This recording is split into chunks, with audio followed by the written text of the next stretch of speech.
নমস্কাৰ বন্ধু বান্ধৱীসকল, স্বাগতম জনাইছোঁ আপোনালোকক ডিজিটেল লাইভ ডিএল ইউটিউব চেনেললৈ। বন্ধু বান্ধৱীসকল, আজি আমি আপোনালোকলৈ লৈ আহিছোঁ NRCৰ এটা প্ৰসংগ। বন্ধু বান্ধৱীসকল, ৰাষ্ট্ৰীয় নাগৰিকপঞ্জী NRC অহা 31 আগষ্টত প্ৰকাশ পাব। মাজত মাত্ৰ কেইটামান ঘণ্টা বাকী থকা সময়ত অসম চৰকাৰে ৰাজহুৱাভাৱে এখন জাননী প্ৰেৰণ কৰিছে বা এখন জাননী জাৰি কৰিছে, আৰু সেই জাননীখন কি সেই বিষয়ে আজি আমাৰ এই ভিডিঅ'ত আপোনালোকক জনাম। বন্ধু বান্ধৱীসকল, ভিডিঅ'টো আৰম্ভ কৰাৰ আগতে মই প্ৰতিটো ভিডিঅ'ত এটি সৰু ৰিকুৱেষ্ট কৰিব বিচাৰিছোঁ। যদি এতিয়ালৈকে মোৰ এই চেনেলটো আপোনালোকে ছাবস্ক্ৰাইব কৰা নাই, তেতিয়াহ'লে মোৰ ডিজিটেল লাইভ ডিএল ইউটিউব চেনেলটো আপোনালোকে ছাবস্ক্ৰাইব কৰক আৰু কাষত থকা বেল আইকনটো প্ৰেছ কৰক। বেল আইকনটো প্ৰেছ কৰিলে আমি আমাৰ চেনেলত যেতিয়া ভিডিঅ' আপলোড কৰিম লগে লগে আপোনালোকৰ মোবাইলত নটিফিকেশ্যন বাজি উঠিব আৰু সকলোৰে আগত চোৱাৰ সুযোগ পাব। বন্ধু বান্ধৱীসকল, বলক পলম নকৰাকৈ আমি ভিডিঅ'টো আৰম্ভ কৰোঁ।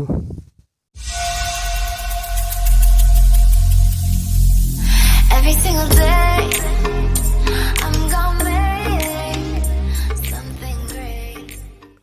বন্ধু বান্ধৱীসকল, আজি আমাৰ ভিডিঅ'টো হৈছে ৰাষ্ট্ৰীয় নাগৰিকপঞ্জী NRC অহা 31 আগষ্টত প্ৰকাশ পাব, আৰু কেইটামান ঘণ্টা বাকী থকা সময়ত অসম চৰকাৰে ৰাজহুৱাভাৱে এখন জাননী জাৰি কৰিছে বা এখন জাননী প্ৰেৰণ কৰিছে।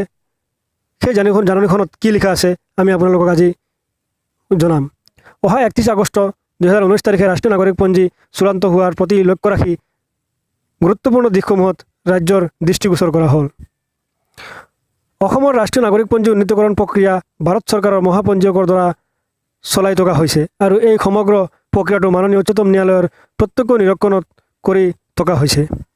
2 নম্বৰত আছে বিদেশী আইন 1946 আৰু বিদেশী ন্যায়াধিকৰণৰ আদেশ 1964 ব্যৱস্থাৱলী অনুসৰি এজন ব্যক্তিক বিদেশী বুলি ঘোষণা কৰিবলৈ মাত্ৰ বিদেশী ন্যায়াধিকৰণৰহে কৰ্তৃত্ব প্ৰদান কৰা হৈছে।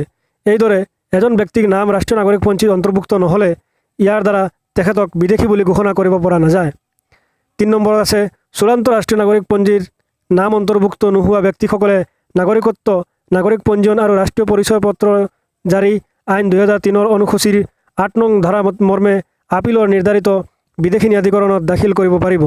আবেদন পূৰণৰ বাবে 60 দিনৰ পৰা 120 দিনলৈ সময়সীমা বঢ়াই দিয়া হৈছে, আৰু এই ক্ষেত্ৰত বিদেশী ন্যায়াধিকৰণৰ সংশোধনত আদেশ 2019ত প্ৰয়োজনীয় সংশোধন কৰা হৈছে।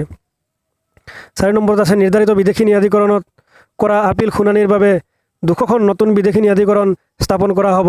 ৰাজ্য চৰকাৰে এই বিষয়ে অতি শীঘ্ৰে জাননী জাৰি কৰিব।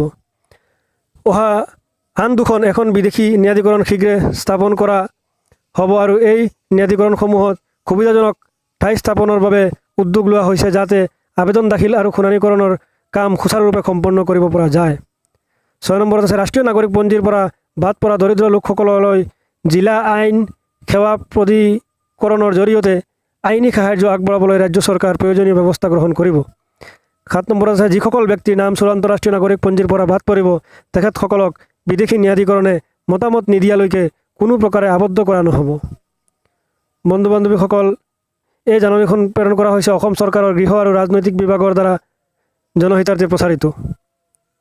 বন্ধু বান্ধৱীসকল, আজি আমাৰ ভিডিঅ'টো এইটোৱে আছিলে যে ৰাষ্ট্ৰীয় নাগৰিকপঞ্জী NRC প্ৰকাশ পোৱাৰ কেইটামান ঘণ্টা বাকী থকাৰ আগতেই ৰাজহুৱাভাৱে এখন জাননী প্ৰেৰণ কৰিছে অসম চৰকাৰে সমূহ ৰাজ্যলৈ, আৰু সেই জাননীখন প্ৰেৰণ কৰা হৈছে অসম চৰকাৰ গৃহ আৰু ৰাজনৈতিক বিভাগৰ দ্বাৰা জনহিতাৰ্থে প্ৰচাৰিত কৰা হৈছে। বন্ধু বান্ধৱীসকল, আজি আমাৰ ভিডিঅ'টো ইমানেই। যদি আপোনালোকে ভাল পায় তেতিয়াহ'লে আপোনালোকৰ বন্ধু বান্ধৱীলৈ এই ভিডিঅ' লিংকটো শ্বেয়াৰ কৰক আৰু আনকো জানিবলৈ সুযোগ দিয়ক। শেষত আকৌ এবাৰ ৰিকুৱেষ্ট কৰিছোঁ, যদি মোৰ চেনেলটো আপোনালোকে ছাবস্ক্ৰাইব কৰা নাই তেতিয়াহ'লে মোৰ চেনেলটো আপোনালোকে ছাবস্ক্ৰাইব কৰক। তো আজিলৈ ইমানেই। লগ পাম নতুন এটা ভিডিঅ'ৰ সৈতে। থেংক ইউ, বাই বাই, জয় অসম।